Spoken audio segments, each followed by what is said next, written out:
नमस्कार दोस्तों, स्वागत है आपका आपके अपने YouTube चैनल पर। तो दोस्तों आरपीएससी आरएएस भर्ती 2024 को लेकर दोस्तों आप सबके लिए इस समय की बहुत बड़ी अपडेट है।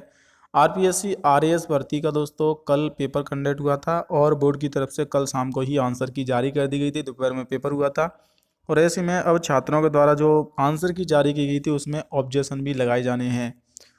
तो ऑब्जेक्शन आज से स्टार्ट हो चुके हैं। जी हाँ दोस्तों, अगर आपको किसी भी प्रश्न पर डाउट है तो 3/2/2025 यानी कि दोस्तों 3 फरवरी आज से आप कल 5 तारीख तक, परसों 5 तारीख तक दोस्तों आप इसमें आवेदन कर सकते हो। 3 दिन का समय दिया गया है, 3, 4 और 5। 3 दिन तक आप इसमें ऑब्जेक्शन लगा पाओगे दोस्तों। अगर किसी भी प्रश्न पर आपको डाउट है, क्योंकि इसमें एक प्रश्न रीजनिंग का भी दोस्तों इसमें गलत आया है, इसके अलावा 2 प्रश्न इसमें जीएस के भी गलत हैं दोस्तों। तो उन प्रश्नों के दोस्तों यहाँ पर आप ऑब्जेक्शन लगा सकते हो। उन प्रश्नों पर बोर्ड रिव्यू करेगा और फाइनल आंसर की जारी करेगा। क्योंकि अभी जो आंसर की जारी की गई थी वो मॉडल आंसर की आई थी, यानी कि फाइनल आंसर की नहीं थी। कल आपकी आंसर की और पेपर दोनों जारी कर दिए गए थे और आई होप आपने आंसर की से मिलान कर लिया होगा दोस्तों। आंसर की से मिलान करने के बाद अधिकतर छात्रों के नंबर कम हुए हैं, क्योंकि एक तो इसमें नेगेटिव मार्किंग थी। नेगेटिव मार्किंग के ज़्यादा छात्रों के नंबर बहुत कम हुए हैं दोस्तों। काफ़ी लगभग 1/4 नंबर यहाँ पर दोस्तों कट गए हैं। जिनके 100 नंबर आ रहे थे उनके 75 नंबर आ रहे हैं। जिनके दोस्तों 110 नंबर आ रहे थे उनके और कम हो गए हैं। तो इस प्रकार से हम कट ऑफ को लेकर भी बात करेंगे, लेकिन उससे पहले ये महत्वपूर्ण जानकारी है कि अगर आप किसी भी प्रश्न पर ऑब्जेक्शन लगाना चाहते हैं तो ऑथेंटिक बुक के साथ, प्रमाण के साथ आप प्रति क्वेश्चन 100 रुपये के हिसाब से शुल्क जमा करा के ऑब्जेक्शन लगा सकते हो कितने भी प्रश्नों पर। तो लिंक आ चुकी है ऑफिशियली वेबसाइट से, आप इसमें ऑब्जेक्शन लगा सकते हो एसएसओ पोर्टल के द्वारा भी। अब बात कर लेते हैं कट ऑफ कितनी रहेगी। तो दोस्तों जिस प्रकार से पेपर का लेवल रहा है, छात्रों की उपस्थिति रही है, कट ऑफ ज़्यादा नहीं जाएगी। जी हाँ दोस्तों, कट ऑफ ज़्यादा नहीं रहेगी, कम कट ऑफ रहेगी दोस्तों। कितनी कट ऑफ रहेगी वो भी हम थोड़ा सा आगे बात करेंगे। पेपर सुनिश्चित रूप से आयोजित करवा लिया गया है, अच्छे से पेपर हुआ है। लेकिन जो पेपर का लेवल अगर आपने देखा होगा दोस्तों, पेपर दिया होगा तो आपको पता चल गया होगा। अमूमन छात्रों के आंसर की से मिलान करने के बाद 100 से नीचे ही नंबर आ रहे हैं। 100 से ऊपर तो बहुत ही कम विद्यार्थी इनके नंबर आ रहे हैं, क्योंकि अटेम्प्ट क्वेश्चन वही छात्रों ने 120 110 रहा है। फिर उसमें से नंबर भी कुछ क्वेश्चन डिलीट भी आपके डिलीट हो जाएंगे। इसमें से कुछ क्वेश्चन दोस्तों बोर्ड की तरफ से इसमें बदले भी जाएंगे। इसके अलावा दोस्तों जो अभी आपने आंसर की से मिलान किया होगा तो उसमें काफ़ी सारे प्रश्न गलत हो गए हैं छात्रों के, फिर उसके बाद उसमें नेगेटिव भी है।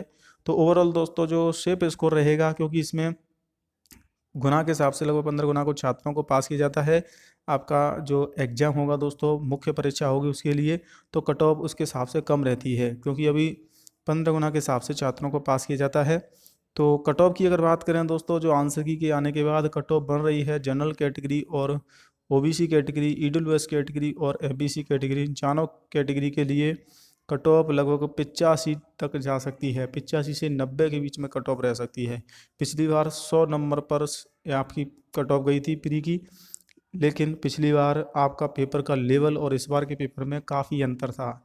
इसीलिए ये 85-90 आपका यहाँ पर सेफ स्कोर रहेगा चारों कैटेगरी के लिए। यहाँ पर मैं ये नहीं बोल रहा हूँ कि इतनी ही जाएगी, 5 नंबर कम भी हो सकती है। ये तो मैंने हाईएस्ट बता दी है। इससे 80 नंबर पर भी दोस्तों प्री पास हो सकता है। बाकी SC ST की अगर बात की जाए तो 75+ अगर आपके नंबर हैं, सेफ स्कोर रहेगा ये आपके लिए। नंबर काट पीट कर अगर आपके 75 बन रहे हैं SC कैटेगरी से, ST कैटेगरी से, तो आप यहाँ पर प्री के लिए आराम से पास हो जाओगे, क्योंकि पेपर के लेवल और छात्रों की उपस्थिति के हिसाब से ये कट ऑफ मैंने आपको निर्धारित की है। बाकी दोस्तों छात्रों के पोल के द्वारा जो नंबर बताए जा रहे हैं उसमें छात्रों के द्वारा ज़्यादातर कमेंट यही है कि मेरे सर 75 हैं, 80 हैं, हाईएस्ट इतने ही नंबर बता रहे हैं। एक स्टूडेंट ने अपने नंबर 95 बताए हैं आंसर की आने के बाद। तो यानी कि बहुत कम स्टूडेंट हैं जिनके 100+ नंबर हैं, क्योंकि पेपर का इस बार लेवल काफ़ी यूपीएससी की तरह बना दिया था पेपर, इसी वजह से। अब रिजल्ट की बात कर लेते हैं, रिजल्ट कब तक आएगा। देखिए आंसर की आ चुकी है, मिलान कर लिया होगा मॉडल आंसर की के बाद अब फाइनल आंसर की भी आएगी, लेकिन उसके बाद आपका रिजल्ट भी आएगा। तो 18वें दिन रिजल्ट जारी होगा, यानी कि पेपर होने के 18वें दिन लगभग 20 फरवरी तक रिजल्ट आ जाएगा। उससे पहले भी आ सकता है। 18वें दिन तक रिजल्ट बोर्ड जारी कर देगा। आरएस की आंसर की तो उसी दिन जारी कर दी है, और पहले ही दोस्तों इसकी जानकारी दे दी थी बोर्ड ने, और कि उसी दिन आंसर की जारी कर देंगे। लेकिन रिजल्ट आपका दोस्तों 18वें दिन तक जारी होगा, क्योंकि ओएमआर शीटों को स्कैन किया जाएगा, लगभग 3,75,000 OMR शीट हैं जिनको स्कैन करेगा बोर्ड। फिर उसके बाद आंसर की भी जारी होगी, ऑब्जेक्शन मांगे जाएंगे 5 तारीख तक। उसके बाद OMR शीट स्कैन होगी और रिजल्ट जारी होगा। तो ये पूरा प्रोसेस में थोड़ा समय लगेगा, 18 से 20 दिन का, तब तक रिजल्ट आ जाएगा। जय हिंद, वंदे मातरम।